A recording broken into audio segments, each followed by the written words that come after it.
असे म्हटले जाते की प्रार्थना म्हणजे देवाला आणि मानवाला जोडणारा एक पूल आहे.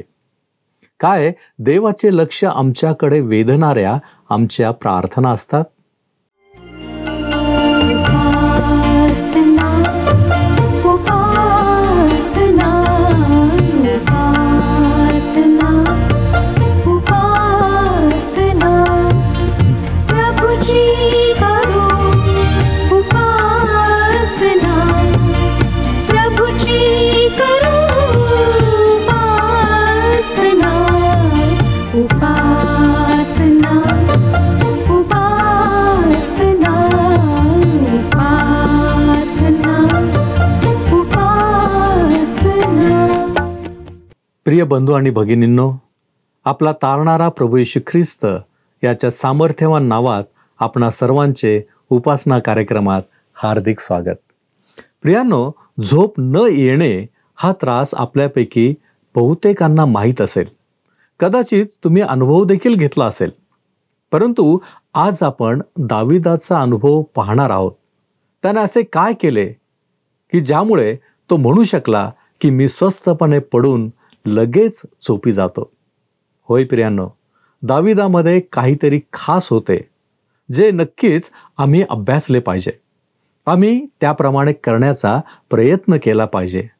तर मग चला प्रियांनो, आपण आपल्या अध्ययनाची सुरुवात करूया. श्रोत्यानो, ह्या दिवसांमध्ये आम्ही जुन्या करारातील स्तोत्रसंहिता या पुस्तकाचा अभ्यास करीत आहोत. आजच्या अध्ययनात आम्ही 3रे स्तोत्र अभ्यासणार आहोत आणि त्याच्या पुढची स्तोत्रे सुद्धा पाहणार आहोत.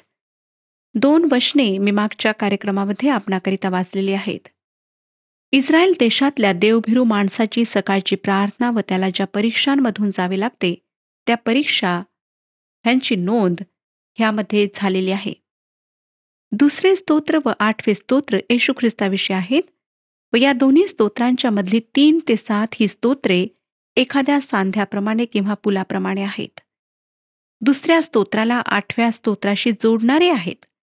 2ऱ्या स्तोत्रामध्ये देवाच्या अभिषिक्ताचा अव्हेर विदित करण्यात आला आहे व 8व्या स्तोत्रात देवाच्या अभिषिक्ताचा अंतिम विजय नोंदण्यात आलेला आहे. या 2 स्तोत्रांच्या दरम्यानच्या स्तोत्रांमध्ये येशू ख्रिस्ताच्या पृथ्वीवरच्या गैरहजेरीमध्ये इस्रायलमधल्या देवभिरू अवशिष्ट लोकांचे वर्णन आहे आणि येशू ख्रिस्ताने छळाचा जो काळ विदित केला त्याविषयी ही स्तोत्रे आहेत. या 5 स्तोत्रांमध्ये इस्रायलच्या परीक्षा, दुःख, गोंधळलेली मनस्थिती, समस्या व पाप यांची नोंद आहे. या स्तोत्रांमध्ये या लोकांचा देवावरचा भरोसा, देवाची अभिवचने व त्यांच्या सुटकेसाठी त्यांनी केलेल्या प्रार्थना यांची नोंद आहे. सर्व देवभिरू लोकांना मग ते कोणत्याही काळातले असोत, दुःख व परीक्षांना सामोरे जावे लागते आणि या स्तोत्रांमध्ये जे सांत्वन देण्यात आले आहे ते देवाच्या सर्व लेकरांसाठी आहे. या 5 स्तोत्रांकडे 3 दृष्टिकोनांमधून पाहता येते. त्यातील प्राथमिक दृष्टिकोन दाविदाच्या वैयक्तिक अनुभवाशी संबंधित आहे. त्यानंतर छळाच्या काळातील इस्रायल देशातील अवशिष्ट उर्वरित देवभिरू लोकांना ही स्तोत्रे लागू पडतात हा एक दृष्टिकोन आहे. आणि 3रा दृष्टिकोन हा आहे की ही स्तोत्रे देवाच्या सर्व लेकरांना मग ते कोणत्याही देशातले व काळातले असोत त्यांना लागू पडतात. ह्या स्तोत्राकडे आम्ही ह्या दृष्टिकोनातून पाहिल्यास ते आमच्याकरिता अधिक अर्थपूर्ण होतील. 3ऱ्या स्तोत्राचे वर्णन त्याच्या शीर्षकात केलेले आहे व ते शीर्षक असे आहे, आपला पुत्र अबशालोम याच्या पुढून दावीद पळाला त्या प्रसंगीचे स्तोत्र. आणि या घटनेची नोंद जुन्या करारातील शमूएलाच्या 2ऱ्या पुस्तकातील 15 ते 18 या अध्यायांमध्ये केलेली आहे. जेव्हा दाविदाला आपल्या स्वतःच्या मुलापासून त्याने जेव्हा दाविदाविरुद्ध बंड केले तेव्हा पळावे लागले, त्यावेळेला दाविदाला जे वाटले त्याचे वर्णन या स्तोत्रात आहे. दाविदाला त्याचे स्वतःचे शहर, ज्याला दाविदाची नगरी म्हटले जाई, ते येरुशलेम शहर सोडून पळून जावे लागले. आपल्याच शहरात तो निर्वासितासारखा झाला. त्याचा स्वतःचा मुलगा अबशालोम त्याच्या जीवावर उठला होता. अशा वेळेस दाविदाची मनस्थिती काय झाली असेल याची आपण कल्पना करू शकता. दावीद पळाला. सर्व बाजूंनी त्याचे शत्रू त्याला शाप देत होते. अभिषय, जो त्याच्या शक्तिशाली पुरुषांपैकी एक होता, त्याने म्हटले की मला शौलावर असा वार करू द्या की तो त्यास भेदून जमिनीत शिरेल. परंतु दाविदाने त्याला म्हटले, नाही, असं दिसतं की दावीद मोठ्या संकटात सापडलेला आहे, परंतु शमूएलाच्या दुसऱ्या पुस्तकातील वृत्तांतावरून समजतं की दाविदाने जेव्हा भयंकर पाप केले तेव्हा त्याने त्याविषयी पश्चातापही केला.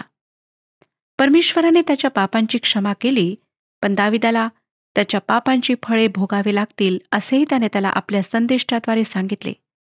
नाथान संदेष्टा दाविदाला या संदर्भात देवाच्या वतीने काय म्हणाला ते शमूएलाचे दुसरे पुस्तक 12वा अध्याय 11व्या वचनामध्ये आम्हाला वाचायला मिळते. परमेश्वर म्हणतो, पहा, मी तुझ्याच घरातून तुझवर अरिष्ट उभे करीन. तुझ्या स्त्रिया तुझ्या देखत तुझ्या शेजाऱ्यास देईन. तो या सूर्या देखत त्यांची अब्रू घेईल. श्रोत्यानो, हे का घडले? कारण दाविदाने भयंकर पाप केले आणि तो त्यातून सुटू शकत नव्हता. परमेश्वराने मोठ्या कृपेने त्याला क्षमा केली, त्याला वाचवले, परंतु पापाचे परिणाम त्याला भोगावेच लागले, जे त्याच्या स्वतःच्या पुत्राच्या अबशालोमाच्या विद्रोहाद्वारे आलेत. या भविष्यानुसार आपण पुढे वाचतो की दाविदाचे शत्रू सर्वत्र संख्येने वाढलेत आणि अबशालोमाच्या बाजूने इस्रायली लोक झालेत. शमूएलाचे दुसरे पुस्तक 15वा अध्याय आणि 13वं वचन आम्हाला सांगतं, इस्रायल लोकांची मने अबशालोमाकडे वळली आहेत. तुम्हाला माहीतच असेल की अबशालोम एक अतिशय देखणा तरुण होता व तो एक धूर्त राजकारणी देखील होता. ज्या गोष्टी तो आपल्या प्रजेला कधीही देऊ शकणार नाही, त्या गोष्टी देण्याचे भुलवणारे अभिवचन मोठ्या चतुराईने तो देऊ शकत होता. अबशालोमाने दाविदाविरुद्ध जे बंड केले त्या दरम्यान इतर अनेक लोक दाविदाविरुद्ध उठले होते. दावीद यावेळेस यरूशलेम शहरातून अनवाणी पायाने बाहेर पडला. तो किद्रोन ओहळाच्या पुढे तो गेला. त्याची एकूण परिस्थिती अतिशय निराशाजनक होती. कोठूनही काहीही मदत येणार नाही असे त्याला वाटत होते. या पार्श्वभूमीवर हे तिसरे स्तोत्र आपण अभ्यासणार आहोत. श्रोत्यानो, ह्या स्तोत्राची 2 वचने मी मागच्या कार्यक्रमात आपणाकरिता वाचली, परंतु अधिक स्पष्टीकरण आज मी आपणाला देणार आहे. दाविदाविषयी अनेक लोक म्हणत होते की दाविदाला देवापासून काहीच मदत मिळणार नाही, कारण देवाने दाविदाचा त्याग केला आहे. काही लोकांना वाटतं की देव दाविदाबरोबर इतक्या सहनशीलतेने कसा वागला, कोण जाणे. पण मला वाटतं की देव आमच्यापैकी प्रत्येकाशी त्याही पेक्षा अधिक धीराने आणि संयमाने वागतो. कारण दावीद जरी पापी होता तरी तो अनेक बाबतीत आमच्यापेक्षा श्रेष्ठ होता, देवाच्या अधिक सन्निध होता. आणि जेव्हा लोक म्हणत होते की देवाने दाविदाचा त्याग केला, तेव्हा त्यांचे ते म्हणणे खरे नव्हते, कारण देवाने दाविदाला सोडले नव्हते. आणि ह्या गोष्टीची प्रचिती आम्हाला पुढच्या म्हणजे 3 आणि 4 ह्या वचनात पाहायला मिळते. 3 आणि 4 वचने मी आपणाकरिता वाचत आहे. 3रा अध्याय 3 आणि 4 वचने. तरी हे परमेश्वरा, तू माझ्या भोवती कवच आहेस, तू माझे गौरव आहेस, तू माझे डोके वर करणारा आहेस. मी मोठ्याने परमेश्वराचा धावा करीतो आणि तो आपल्या पवित्र डोंगरावरून माझे ऐकतो. दुसऱ्या वचनानंतर कंसामध्ये सेला हा शब्द लिहिण्यात आला आहे. या शब्दाच्या अर्थाविषयी बरीच चर्चा झालेली आहे. स्तोत्रामध्ये 21 वेळा हा शब्द आलेला आहे. मला वाटतं की सेला हा शब्द संगीतातली एक संज्ञा आहे व संगीतामध्ये क्षणभर थांबण्यासाठी निर्देश करणारा हा शब्द आहे. यरूशलेम संपूर्ण जगात संगीतात प्रसिद्ध झाले असावे आणि दुरून दुरून लोक संगीताचा स्वाद घेण्यास, ही स्तोत्रे ऐकण्यास येत असावीत. ज्याला संगीताविषयी फारशी माहिती नाही त्याच्याकरिता थांबा, पहा व ऐका असा या संज्ञेचा अर्थ होतो. आणि हेच जेव्हा आम्ही परमेश्वराचे वचन वाचतो तेव्हा आम्ही करायला हवे. ह्या स्तोत्राचे पहिले पद सेला ह्या शब्दाने समाप्त होते. आता 5 आणि 6 ही वचने आपण वाचूया. मी अंग टाकिले व झोपी गेलो, मी जागा झालो, कारण मला परमेश्वराचा आधार आहे. लाखो लोकांनी मला गराडा घातला आहे, मी त्यास भिणार नाही. या स्तोत्राला सकाळचे स्तोत्र म्हणण्यात येते. दिवसाची सुरुवात करण्यास हे स्तोत्र चांगले आहे. जो माणूस खरोखर देवावर संपूर्णपणे भाव ठेवतो, त्याच्या हाती आपल्या सर्व काळजा सोपवून देतो, तोच माणूस अशा प्रकारे म्हणू शकतो की मी अंग टाकले व झोपी गेलो. दाविदाचा सर्व भाव परमेश्वरावर होता, म्हणून त्याला जरी शत्रूंनी गराडा घातलेला होता, त्याच्यासमोर जरी समस्यांचा डोंगर होता, तरी त्याला रात्रीची शांत निद्रा मिळत होती. समस्यांमुळे त्याला अजिबात निद्रानाशाचा विकार जडला नव्हता. झोप येण्यासाठी त्याला झोपेच्या गोळ्यांची गरज नव्हती. त्याने अगदी सहजपणे देवावर भरोसा ठेवला, त्याची अभिवचने आपल्या उशाशी ठेवली आणि तो शांत झोपू शकला. तो मोठ्या विश्वासाने म्हणाला की मला परमेश्वराचा आधार आहे. श्रोत्यानो, तुमच्या झोपेविषयी काय अनुभव आहे? तुमच्या घराविषयीच्या, प्रियजनांविषयीच्या, पैसा व नोकरीविषयीच्या चिंता तुमच्या निद्रानाशाचे कारण आहेत काय? तुम्ही परमेश्वरावर संपूर्ण भाव टाकून निर्धास्तपणे झोपण्याचा अनुभव कधी घेतला आहे काय?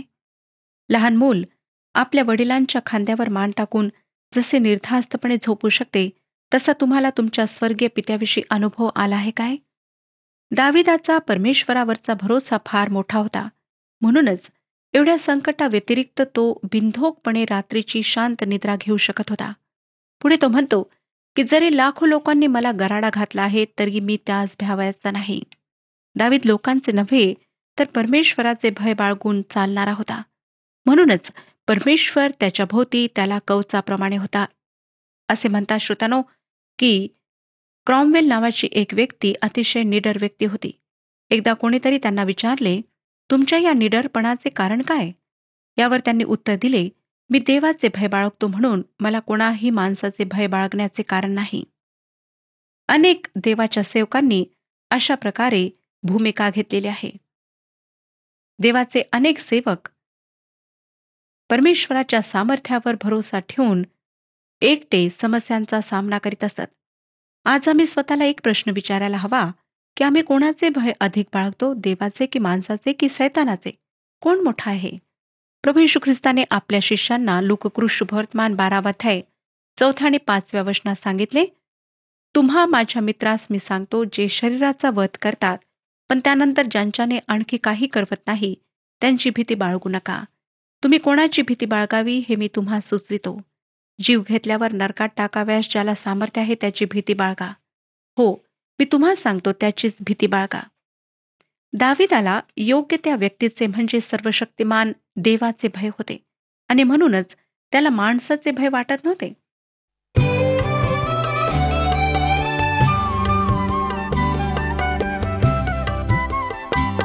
हे आकाश, ही धरती, तू शब्द बोलला झाले, या माती मधुनी मानव घडूनी सजीव त्याला केले. हे आकाश, ही धरती, तू शब्द बोलला झाले, या माती मधुनी मानव घडूनी सजीव त्याला केले. तू शब्द बोलला झाले.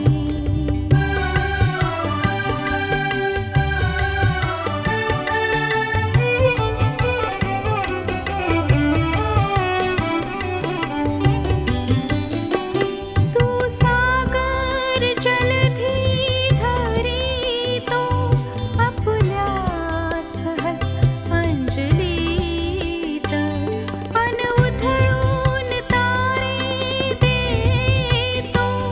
आकाश अंबरात तू मुख श्वासाने आकाशातील सैन्य आहे निर्मिले. हे आकाश, ही धरती, तू शब्द बोलला झाले, या माती मधुनी मानव घडूनी सजीव त्याला केले. तू शब्द बोलला झाले.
तिसरे स्तोत्र 7वं वचन पहा. हे परमेश्वरा उठ, माझ्या देवा मला तार, तू माझ्या सर्व वैऱ्यांच्या तोंडात मारिले आहे.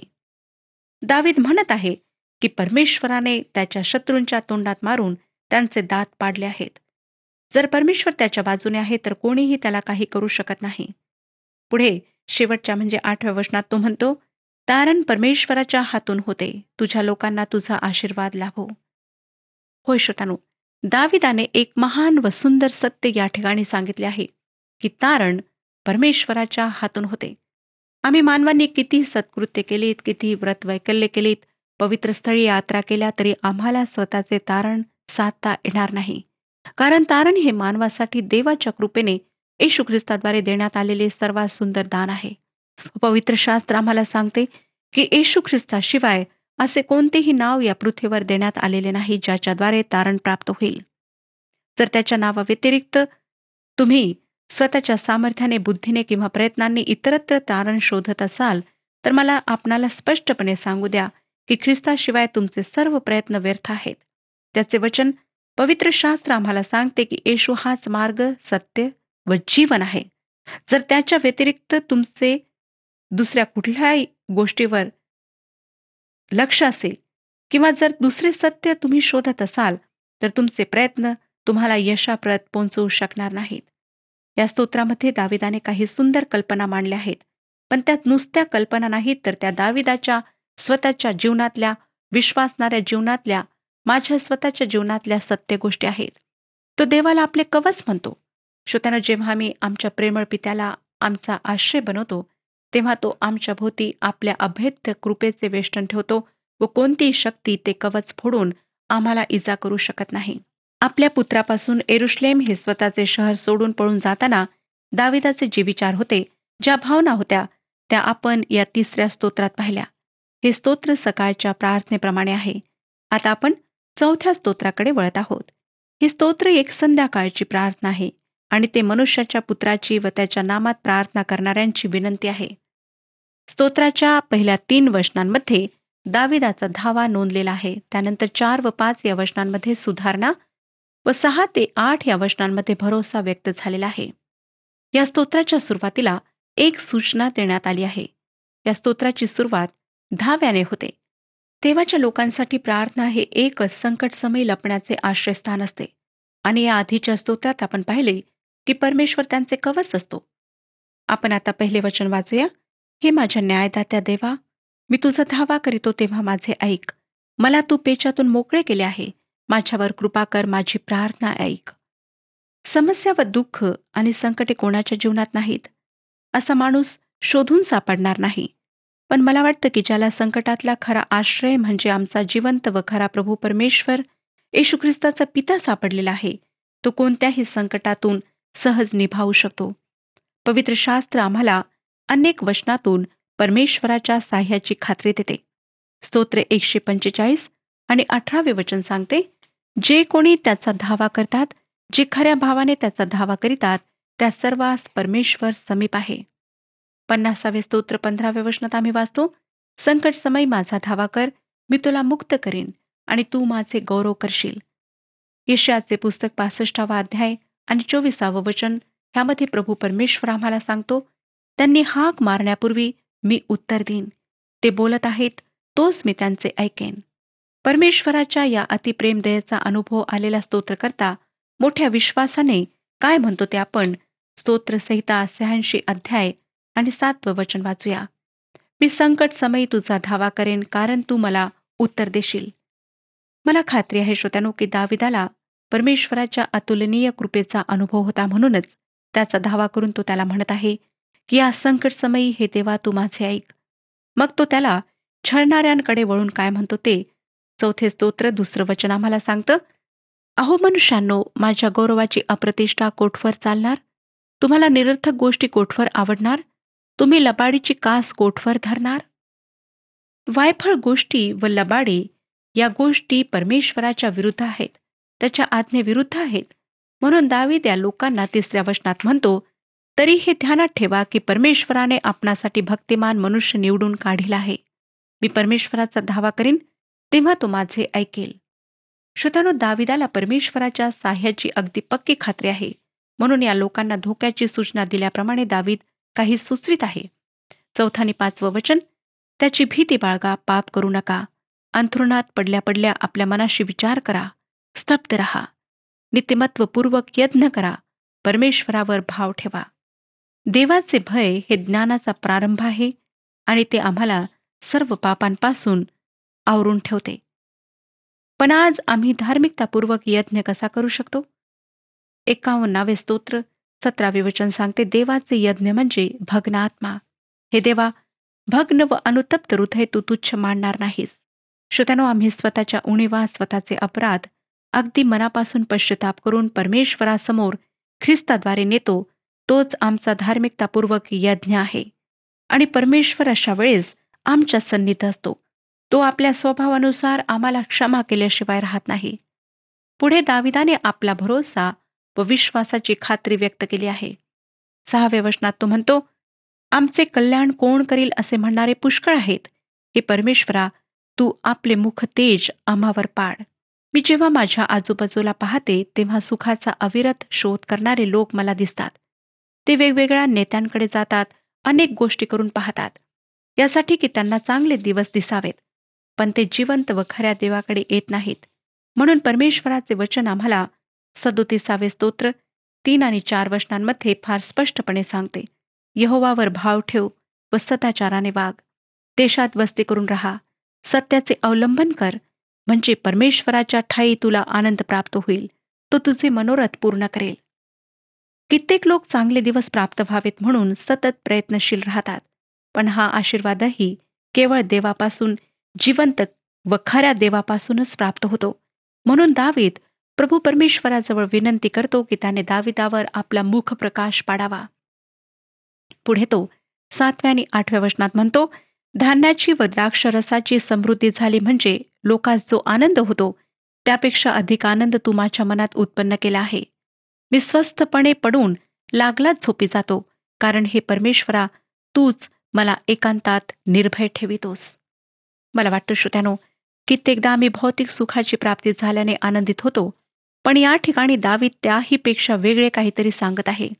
तो म्हणतो, यापेक्षाही अधिक आनंद देवाने त्याच्या हृदयात निर्माण केला आहे. तुम्ही तुमची आर्थिक स्थिती निराशाजनक असली तरी परमेश्वराचा अवर्णनीय आनंद अनुभवला आहे काय? हबक्कूक नावाच्या संदेष्टाला या आनंदाचा अनुभव होता. मला खात्री आहे की सर्वच विश्वासणाऱ्यांचा हाच अनुभव आहे. हबक्कूक 3 अध्याय 17 आणि 18 वचनात म्हणतो, अंजिराचे झाड न फुलले, द्राक्षीच्या वेलीस फळ न आले, जैतुनाचे उत्पन्न बुडाले, शेतात धान्य न पिकले, मेंढवाड्यातले कळप नाहीतसे झाले व गोठ्यात गुरेढोरे न उरली, तरी मी परमेश्वराच्या ठायी हर्ष पावेन. मला तारण देणाऱ्या देवाविषयी मी उल्हास करेन. परमेश्वराचा आनंद आमच्या भौतिक सुखांच्या पलीकडचा आहे. तो आम्हाला सार्वकालिक जीवनाची खात्री देणारा, सुरक्षिततेची प्रखर जाणीव देणारा परमेश्वर आहे. जर ह्या परमेश्वराशी आपली ओळख झालेली नाही तर आज आपणाजवळ संधी आहे. आता श्रोत्यानो, 5 स्तोत्र एक सकाळची प्रार्थना आहे व त्यामध्ये देवभरू व्यक्तीने संकटसमी केलेला धावा आहे. 5 स्तोत्र 1 ते 3 वचने सांगतात, हे परमेश्वरा, माझ्या बोलण्याकडे कान दे, माझ्या चिंतनाकडे लक्ष दे. हे माझ्या राजा, माझ्या देवा, माझ्या धाव्याच्या वाणीकडे कान दे. मी तुझी प्रार्थना करीत आहे. हे परमेश्वरा, प्रातःकाळी तू माझी वाणी ऐकतोस. सकाळी मी प्रार्थना व्यवस्थित रचून तुला सादर करीन आणि तुझी प्रतीक्षा करीत राहीन. पहाटेच्या समयी आपल्या निर्माणकर्त्या देवाला स्मरण्या इतके सुंदर दुसरे कोणतेही काम नाही. जेव्हा धावपळीच्या दिवसाची अजून सुरुवात झालेली नसते, पहाटेची नीरव शांतता असते, तेव्हा स्वर्गीय पित्याच्या चरणाशी बसून त्याची प्रेमदया स्मरणे किती आनंददायक आहे हे देवाचे लोक चांगल्या प्रकारे ओळखतात. मला माहीत नाही श्रोत्यानो की सकाळची वेळ आपण कशा प्रकारे घालवता, कशा प्रकारे दिवसाची सुरुवात करता, परंतु प्रार्थनेमध्ये वेळ घालून पहा. आपल्या निर्माणकर्त्या सृष्टीकर्त्या परमेश्वराचे स्तवन करा. आपणाला एक आगळाच आनंद प्राप्त होईल. 4 ते 7 वचने पुढे सांगतात, कारण तू दुष्टाईची आवड धरणारा देव नाहीस, दुष्टपणाला तुझ्याजवळ थारा नाही. तुझ्या दृष्टीपुढे बढाई मारणारे टिकणार नाहीत. सर्व कुकर्म करणाऱ्यांचा तुला तिटकारा आहे. असत्य भाषण करणाऱ्यांचा तू नाश करीतोस. खुनी व कपटी मनुष्याचा परमेश्वराला वीट येतो. मी तर तुझ्या अपार कृपेने तुझ्या घरात येईन. तुझी भीड धरून तुझ्या पवित्र मंदिराकडे तोंड करून दंडवत घालीन. श्रोत्यानो, ह्याही परिस्थितीमध्ये दावीद किती चांगल्या प्रकारे परमेश्वराची स्तुती करीत आहे आणि कशा प्रकारे त्याच्यावर विसंबून राहत आहे हे आम्हाला दिसते. दुसऱ्या शब्दांमध्ये सांगायचे झाले तर परमेश्वर कोणताही दुष्टपणा चालवून घेत नाही. त्याला कुकर्म व सर्व प्रकारची पातके यांचा वीट आहे. आमचा प्रभू पिता अत्यंत पवित्र देव आहे. तो न्याय आहे, म्हणून कोणतेही पाप व कोणताही अन्याय त्याला सहन होत नाही. प्रभू परमेश्वर ह्या विषयात आपले मार्गदर्शन करो आणि आपणाला आशीर्वाद देव.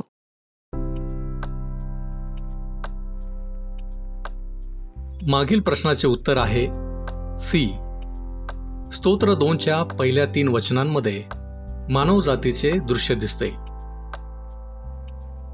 आजचा प्रश्न, संगीतामध्ये क्षणभर थांबण्यासाठी निर्देश करणारा शब्द कोणता आहे?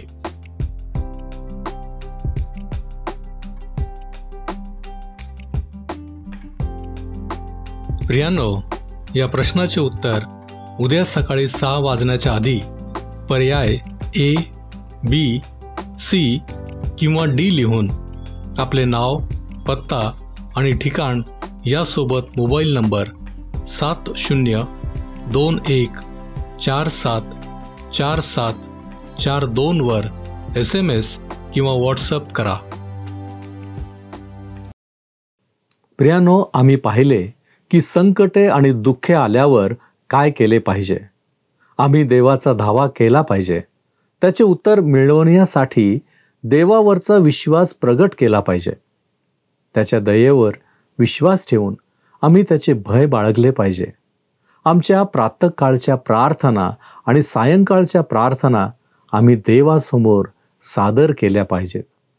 जेव्हा आम्ही या गोष्टी करतो तेव्हा देवाची कृपा आम्ही अनुभवतो आणि परमेश्वर आमचा आधार बनतो.